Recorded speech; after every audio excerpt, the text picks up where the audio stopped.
ವಿಟ್ಲದ ಮಹತೋಬ್ಬರ ಶ್ರೀ ಪಂಚಲಿಂಗೇಶ್ವರ ದೇವರ ಸನ್ನಿಧಿಯಲ್ಲಿ ವರ್ಷಂಪ್ರತಿ ನಡೆಯುವ ಕಾಲಾವಧಿ ಜಾತ್ರೋತ್ಸವವು ಜನವರಿ 14ರಂದು ಧ್ವಜಾರೋಹಣಗೊಂಡು ಜನವರಿ 22ರವರೆಗೆ ವಿವಿಧ ಉತ್ಸವ, ಅನ್ನಸಂತರ್ಪಣೆ, ನಾನಾ ಬಗೆಯ ಸಾಂಸ್ಕೃತಿಕ ಕಾರ್ಯಕ್ರಮಗಳೊಂದಿಗೆ ನಡೆಯಲಿದೆ. ಅವರು ವಿಟ್ಲ ಪ್ರೆಸ್ ಕ್ಲಬ್ನಲ್ಲಿ ಕರೆದ ಸುದ್ದಿಗೋಷ್ಠಿಯಲ್ಲಿ ಮಾತನಾಡಿ, ಜನವರಿ 14ರಂದು 10 ಗಂಟೆಗೆ ಧ್ವಜಾರೋಹಣ ನೆರವೇರಿಸಿ ಶ್ರೀ ಉಳ್ಳಾಲ್ತಿ ಪಂಚಲಿಂಗೇಶ್ವರ ಭಜನಾ ಪರಿಷತ್ತಿನ ಪ್ರಥಮ ವಾರ್ಷಿಕೋತ್ಸವದ ಅಂಗವಾಗಿ ಒಡಿಯೂರು ಶ್ರೀ ಮಾಣಿಲ, ಶ್ರೀ ಬಾಳೆಕೋಡಿ ಮತ್ತು ಕಣಿಯೂರು ಶ್ರೀಗಳ ಉಪಸ್ಥಿತಿಯಲ್ಲಿ ಜನವರಿ 14ರಂದು ಅರ್ಧ ಏಕ ಭಜನೆ ನಡೆಯಲಿದೆ. ಜನವರಿ 20ರಂದು ಬೆಳಿಗ್ಗೆ 5 ಗಂಟೆಗೆ ದರ್ಶನ ಬಲಿ, ಬಟ್ಟಲು ಕಾಣಿಕೆ, ಪ್ರಸಾದ ವಿತರಣೆ, ರಾತ್ರಿ 9ಕ್ಕೆ ಹೂತೇರು ನಡೆಯಲಿದೆ. ಜನವರಿ 21ರಂದು ಬೆಳಿಗ್ಗೆ ದರ್ಶನ ಬಲಿ, ರಾಜಾಂಗಣದಲ್ಲಿ ಬಟ್ಟಲು ಕಾಣಿಕೆ, ಪ್ರಸಾದ ವಿತರಣೆ, ರಾತ್ರಿ 7:30ಕ್ಕೆ ಕಡುಂಬುವಿನಿಂದ ಕೊಡಮಣಿತಾಯ ದೈವದ ಭಂಡಾರ ಕ್ಷೇತ್ರಕ್ಕೆ ಬರುವುದು, ರಾತ್ರಿ 8ಕ್ಕೆ ಮಹಾರಥೋತ್ಸವ, ಬೀದಿ ಮೆರವಣಿಗೆ, ಶಯನೋತ್ಸವ ನಡೆಯಲಿದೆ ಎಂದು ಮಾಹಿತಿ ನೀಡಿದರು.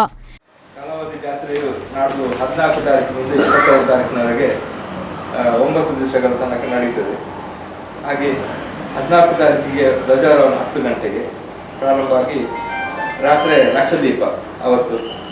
ಹಾಗೆ ಆ ಲಕ್ಷದೀಪದಲ್ಲಿ ಎಲ್ಲ ಭಕ್ತಾದಿಗಳು ಸೀಮೆಯ 5 ಹಣತೆಗಳೊಂದಿಗೆ ಬಂದು ಆ ಲಕ್ಷದೀಪವನ್ನು ಚಂದ ಕಾಣಿಸ್ಬೇಕು ಅಂತ ಒಂದು ವಿನಂತಿ.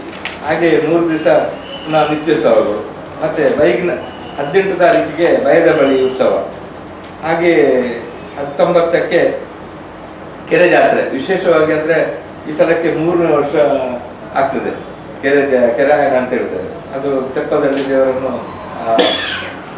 ಪುಷ್ಕರಣಿಯಲ್ಲಿ ಸುತ್ತಿ ಬಂದು ಅದು ಬಾರಿ ನೋಡಲಿಕ್ಕೆ ಅದು ಚಂದ. ಇಷ್ಟು ದೊಡ್ಡ 1 ಎಕರೆ ಹತ್ರ ವಿಸ್ತೀರ್ಣ ಇರುವಂಥ ಒಂದು ದೊಡ್ಡ ಕೆರೆ. ಹಾಗೆ 20ಕ್ಕೆ ಸಣ್ಣ ರಥೋತ್ಸವ. ಈ ಸಂದರ್ಭ ಸುದ್ದಿಗೋಷ್ಠಿಯಲ್ಲಿ ವಿಟ್ಲ ಪಟ್ಟಣ ಪಂಚಾಯತ್ ಅಧ್ಯಕ್ಷ ಅರುಣ್ ಎಂ ವಿಟ್ಲ, ಸದಸ್ಯ ವಿ ರಾಮದಾಸ್ ಸಣಿ, ಸಾಂಸ್ಕೃತಿಕ ಸಮಿತಿ ಅಧ್ಯಕ್ಷ ರಮನಾಥ ವಿಟ್ಲ, ಗ್ರಾಮಾಭಿವೃದ್ಧಿ ಯೋಜನೆಯ ಬಂಟ್ವಾಳ ತಾಲೂಕು ಭಜನಾ ಪರಿಷತ್ನ ಅಧ್ಯಕ್ಷ ದಿನೇಶ್ ಮಾಮೇಶ್ವರ್, ವಿಟ್ಲ ಸಿಬಿ ಉಳ್ಳಾಲ್ತಿ ಪಂಚಲಿಂಗೇಶ್ವರ ಭಜನಾ ಪರಿಷತ್ ಉಪಾಧ್ಯಕ್ಷ ಶೀನಪ್ಪ ನಾಯಕ್, ಜಯರಾಮ್ ಕುಂಟ್ರಕಳ ಮತ್ತಿತರರು ಉಪಸ್ಥಿತರಿದ್ದರು. ಮೊಹಮ್ಮದ್ ಅಲಿ, ವಿ4 ನ್ಯೂಸ್ 24/7 ವಿಟ್ಲ.